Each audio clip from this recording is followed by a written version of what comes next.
to Mock the Week. I'm Dara Green. Joining me this week are Andy Parkson, Joe Caulfield and Russell Howard, Frankie Boyle, Hugh Dennis and Mark Watson.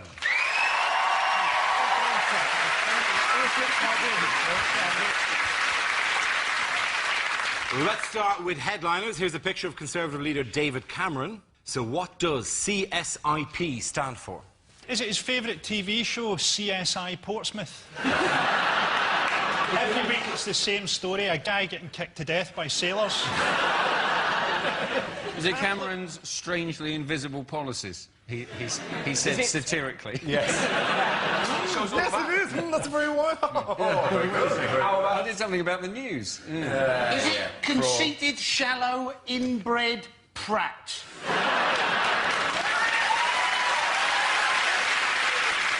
See, in a sense, he also did something about the news, but he called him a prat at the end. Yeah. Is it Cameron's sushi included polonium? Tremendously tough. Is it Cameron slips in poles or something like that? Is it something like Cameron slump in poles? Neither of you are correct. Is it Conservative slip in polls? You go for Conservative slip in polls? I reckon. The answer is Conservative slide in polls. So actually, none of you got the correct answer. I'm off. The answer I was looking for was Conservative slide in polls. With a brown bounce in full effect, the government have achieved their highest poll ratings for 2 years. They have a 7-point lead over the Tories, further increasing the growing pressure on David Cameron. Who, like me, finds the term the brown bounce to be slightly distasteful? As if it's something achieved by stretching cling film over the toilet as an army prank of some description. How has it gone wrong for Cameron? Because he's practically invisible. Because Gordon Brown has announced policies exactly the same time as he has, every day for the last 2 weeks. And most of Gordon Brown's policies have been more interesting. Do you see Brown's thing this week was he said he wanted all government buildings to fly the Union Jack as a message to terrorists? A message that says, these buildings are worth bombing?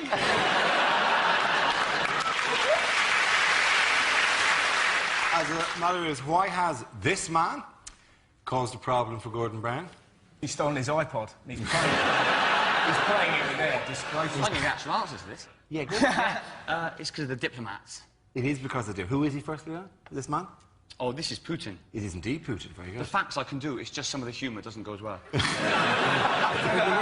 the reason that he's been a bother to Brown is that we want this the guy who poisoned. Allegedly poisoned. Allegedly Litvinenko. Ligovoy. Ligovoy, to come back from Russia, to be extradited from Russia. But why would we want him? He's radioactive. You don't really... See what you like about Litvinenko? He was a brilliant spy, wasn't he? He was a master of disguise. 1 minute he was a sort of 40-year-old man, next a very old, withered man. We didn't give a shit about Litvinenko, did we? Until we found out they'd put polonium in his tea. Oh, that got the British people furious. That is no way to treat a cup of tea. OK, which other Tory has been in the news this week? Are you suggesting Vladimir Putin is a Tory? No. He's not quite conservative, you have to admit. It's Boris. It's Boris, yes, of course it is. I'd like to see Boris Johnson, like if he's standing for mayor, to just apologise to everybody in advance. He just should do his opening speech going, I'd like to apologise to lesbians, Muslims and the deaf. I said the deaf. It would be so great. It would genuinely be so great if he won, because you just know he'd just rock out. Sorry, I'm late. I woke up wearing flippers in a canoe full of strawberries. What's happened? Peckham has been bombed. Ah, it's rough as arseholes, isn't it? He would set up a London confusion zone. Do we like him? Who likes him? Yeah. I like him around, but I wouldn't really let him be mayor of Trumpton, really. Perhaps one of those kind of mayors who just wears a gold chain at fetes and welcomes people in. Not the one in charge of 500 staff and a £4.7 billion budget. He's the sort of person who, like 200 years ago, would have died aged 30 leading a cavalry charge into a volcano. Surely syphilis would have got him first. He was been making an effort, hasn't he? Oh, definitely has. Keeping beautiful old traditions alive like that. He actually had to go up to Liverpool, didn't he, to apologise. And then straight afterwards he slagged off Portsmouth and he had to apologise to them. And then he slagged off Papua New Guinea for being a bunch of cannibals. I was looking forward to him going over to Papua New Guinea to apologise and then they're meeting him. That would have been brilliant, wouldn't it? How funny would it have been if he was on the flight and somebody just put steak seasoning on him whilst he was asleep?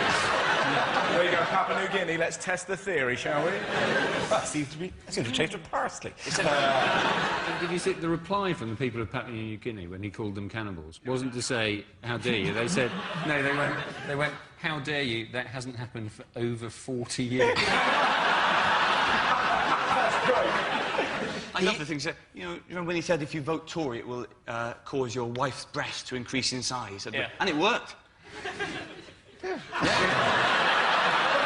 I should have kept that to myself. I don't think... Is anyone that excited by the idea of London Mayor? I don't think London Mayor's that exciting a position at the moment. I mean, in 50 years' time, when London has to raise itself on hydraulic legs to fight Tokyo for resources, we all cling on to Primrose Hill. It's going to be an important job, but now, I mean, who cares? Which other blue-blooded public figure headed the headlines this week? There's a Smurf who's on the loose. Is it the Queen? It is the Queen, yeah. Queenie was fantastic. I thought it was absolutely brilliant, I think. So she's having a picture taken, she's got a tiara on, and this mad costume with, you know, a purple trail of 10 feet or something. And what I didn't realise about the Queen, that she's fantastically sarcastic. So the photographer goes, will you take your tiara off to make it less dressy? And the Queen goes, less dressy? What do you think this is? Oh, that's fantastic. So now, every time she says something, I think, oh, she's being sarcastic. So when she's there going, oh, you're going to entertain me with native dance, how thrilling.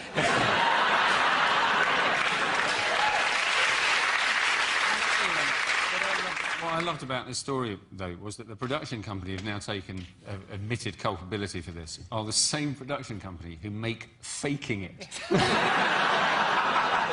I think the Royals, right, the Royals, I think, are so pampered and live in such luxury that when they go outside of that, they don't know if they're being shown round a disaster zone or not. Oh, are you a landmine survivor? No, you're an Olympic swimmer. Well done.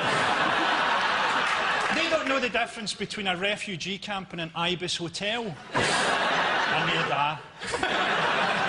But the thing, it just didn't bother me. It's just the hoo-ha. People, oh, the Queen, I can't believe it. And you think, well... It didn't shatter your trust, did it? Not in any way. You know, but it would have been better if they'd have... You know, if you're going to make stuff up, then go crazy, I say. It would be great just to have images of her punching a swan repeatedly. I'm the only one that can hit you. That's interesting. It has been, you know, just in a long line of apology, as if, you know, because television, it turns out has been lying to us. I know. All this time. I know. Well, listen to this. I found out this week. Pudsy's eye, nothing wrong with it.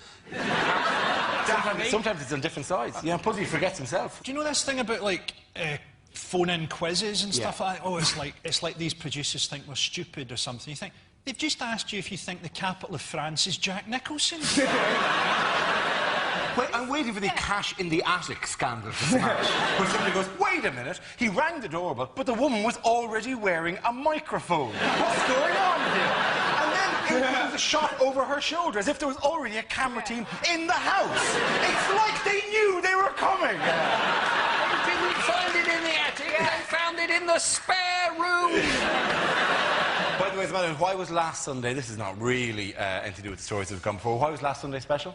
Well, I had a fantastic barbecue. Okay. But that happens in your life all the time. Well, Sunday is barbecue day, you're right. Well, every Sunday's special because of the Lord. I should be honest, Mark. I'm surprised it's come up now. It was St. Swithin's Day.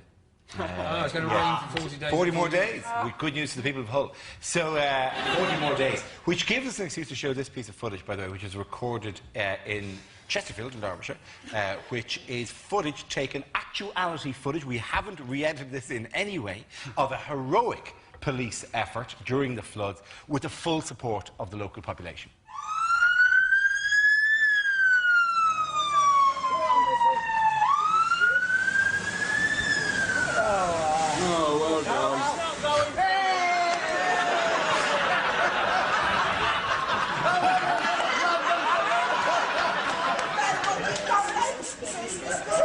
I'm so glad I got that on camera.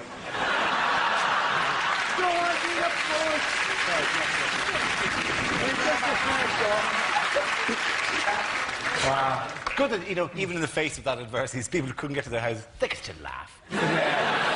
These are bad times in Hull if you're trying to get your house dry, but they're great times if you're a crime fighter who likes to dress up as a shark, Darren. It's not all bad.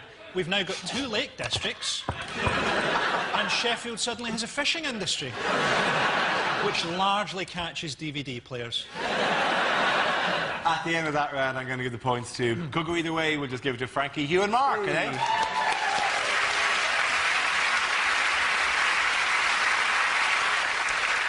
The next round is called Between the Lines and features Hugh and Frankie. Would you please make your way to the press pit? Frankie, this week you are soccer superstar David Beckham introducing himself to the many fans of LA Galaxy. Hugh will tell us what he really means. I'm glad to have this opportunity to let you know what I'm thinking.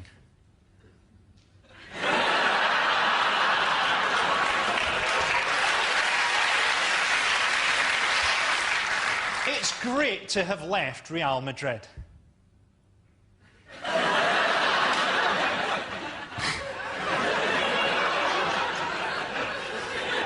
I hate Poland.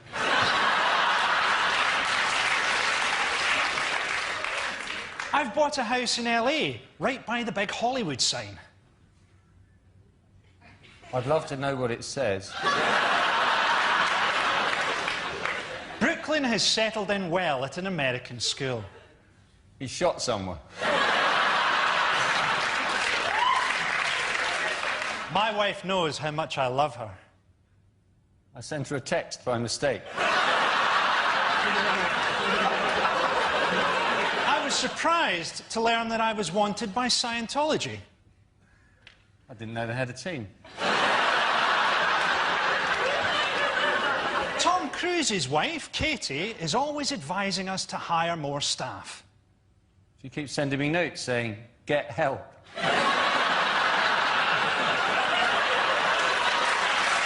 Very good. Well done to both of them. Now we play a round called Spin the News Bottle. This game involves Mark, Andy, Frankie and Joe. So if you can make your way to the performance area, please. This is where we test our performers' stand-up skills. We spin our random news generator. It settles on topic and anyone can volunteer jokes. The winner is the team with the best stuff. OK, here we go. Let's spin the wheel for the first topic. It is identity theft. Mark. The simplest things now you can't do without the threat of identity fraud. Like getting a passport. I went to get a new passport, queued for 2 hours, got to the front of the queue, and they said, sorry, you can't use this photo, it's not valid. Why? Your face is too big. This is my face is normal. Right? It's normal size, bit of a beaky nose, but I can't stab someone with that. But because of terror, there's all these rules now for passport photos. Your face can't be too close to the camera, you can't be smiling too much, you can't have a hat on, gun, all this, right? What do you mean my face is too big? OK, immigration officials, maybe not the brightest people in the world, are they really going to look at your passport and go, yeah, that looks like you, except this man's face is massive? If this was you, you'd be a bloody giant! Well done, Mark. Well done. OK, let's spin the wheel again. And the subject is terror threat. Joe Crawford. I've been given quite a lot of thought to the whole suicide bomber situation. Now, what I'm thinking about particularly is their award of 72 virgins, because I think they haven't really thought this through. Because what the suicide bomber is imagining as a virgin may be very different in reality. Because do you know who's also a virgin? My Auntie Joyce in Dublin. She's 67 and lives with 14 cats. I don't think that's what they've got in mind. But I think that would truly be divine justice. You've blown yourself up, you get to heaven, what's your reward? My Auntie Joyce.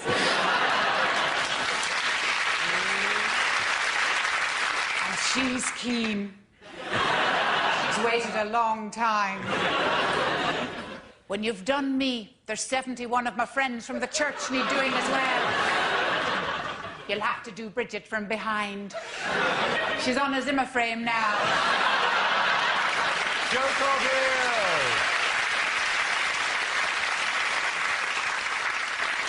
That leaves us with Andy and Frankie. What's the next topic? Topic is drugs. Andy's in. Now, it seems only 27 people in Britain died from taking ecstasy last year, right? 50 people died from swallowing a bee. 72 people died attempting DIY in their own home. So how come we haven't also got campaigns, bees, don't swallow them, and shelves, just say no? Andy Parsons.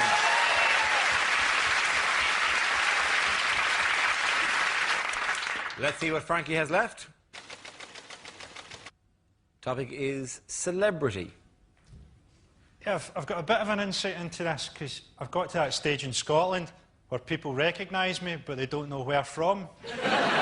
So last week I got followed by two guys who thought that I was the wee bear from Bo Selector.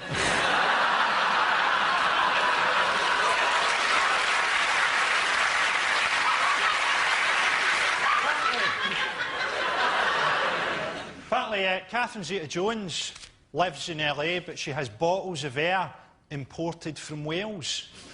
When I want my house to smell like Wales, I just kick my dog until it farts.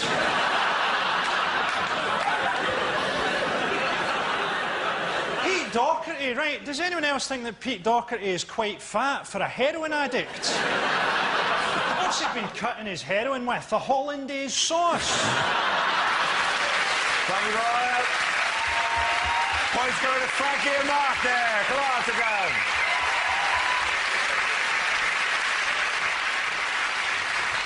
This round is called, if this is the answer, what is the question? On the board, 6 categories. Joe, which category would you like? Sport. Your category is sport. The answer is 250,000. Is that the amount of Iceland dinners the robbers took from Kerry Katona's house? I think there's a point where they came in, do you have anything other than drumsticks? Is there anything that isn't breaded? Is it what world ranking is the British tennis number 5? Is it how many calories in a Scottish salad? Is it, what position did I finish in the 1987 Henley School Sports Day obstacle race because I got stuck in the sack, but it didn't traumatise me at all. I don't even care now. Is it, if you phone up British Telecom, which position in the queue are you likely to be?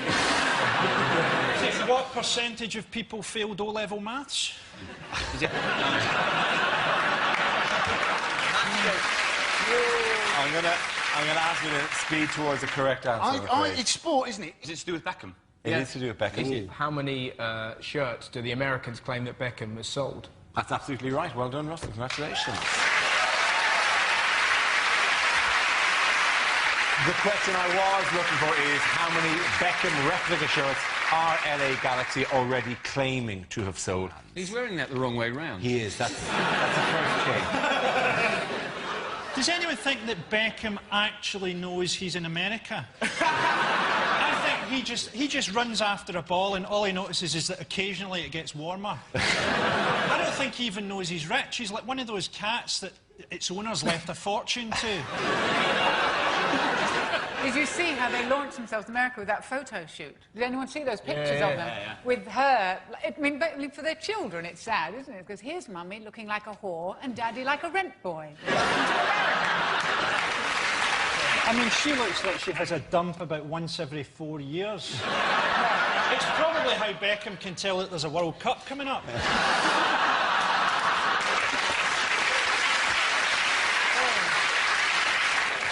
The thing is, they're always afraid of stalkers and kidnappers, aren't they? And this is like the home of kidnappers. And she would make the perfect kidnap victim, because can you imagine how cheap it'd be to start sending her body parts back through the post? You could fax them. My granddad said of the Beckhams the other day, it was great, he just stopped in front of the telly and went, she needs a meal and he needs a left foot. Yeah. And just one.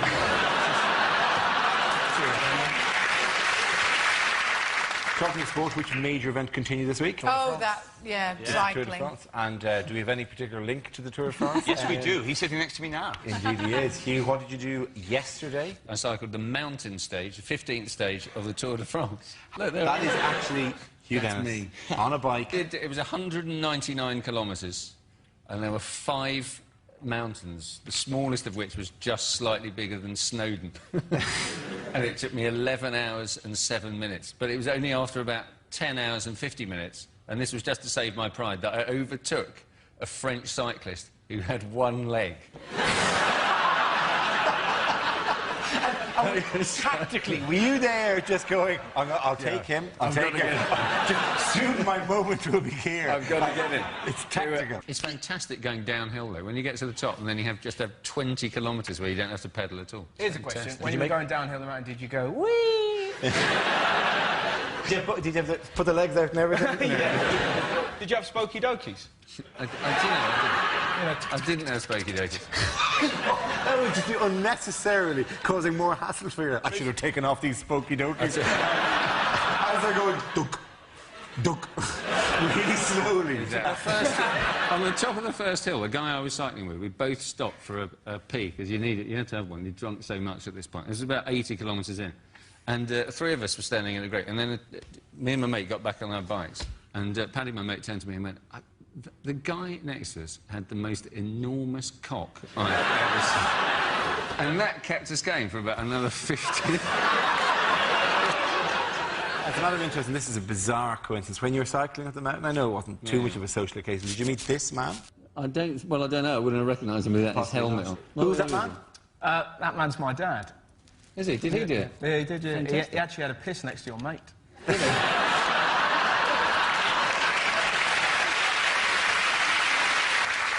One stark meeting occurred during this week. I'll give you Bao Shishun. Oh, no.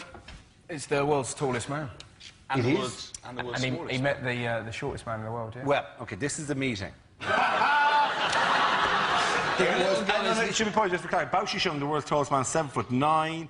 Met a man called He Ping, who is not the world's shortest man, is applying to be the world's shortest, because there are a series of interviews. It's like The Apprentice. We have to go, how much do you really want this? He does look like he's thinking, has anybody got 2 slices of bread? It's a fantastic story. There were some dolphins in Beijing Zoo that had plastic shards deep in their stomachs. And apparently they got his hands in there and he pulled out the plastic shards. You're absolutely right. Yeah, what's great about it? Yeah, Everyone found out about him, and up to this point he'd been living in a cave. A woman saw him on air and Huge just cave. went, yeah, massive cave. His legs were sticking out. But that's where he lives. But a woman saw it and went, oh my God, that's the man for me, and now he's in love. It's fantastic. Has he got married? He has got married. Yeah, he got married. Yeah, she's 5'6". This is himself and the wife. I like the thought that when he went down on one knee, it'll have been the first time that she saw his face. It's a real fairy tale romance, isn't it? A beautiful woman being stolen by an evil giant. People are in Britain on their honeymoon now and they see this. But he could always just put the TV off without getting out of bed. Do you want to get something from the minibar as well? That seagull's really annoying me. Is it? Thwack. At the end of that round, ladies and gentlemen, and nothing to do with what was said, I think we really have to give the points out to Frankie, Mark and Hugh. At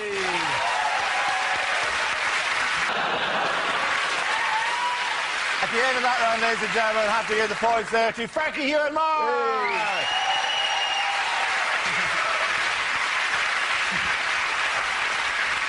It's the end of the show. This week's winners are Frankie Boyle, Hugh Dennis and Mark Watson. Commiserations to Andy Parsons, Joe Caulfield and Russell Howard. Thank you for watching. See you next week.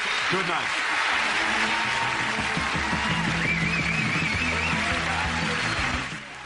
More Thursday night comedies to come. The Space Force trapped in a hideous reality TV show with Hyperdrive next. Then curmudgeonly old geezers Jack and Victor are out on the pool in Still Game at 10 here on 2.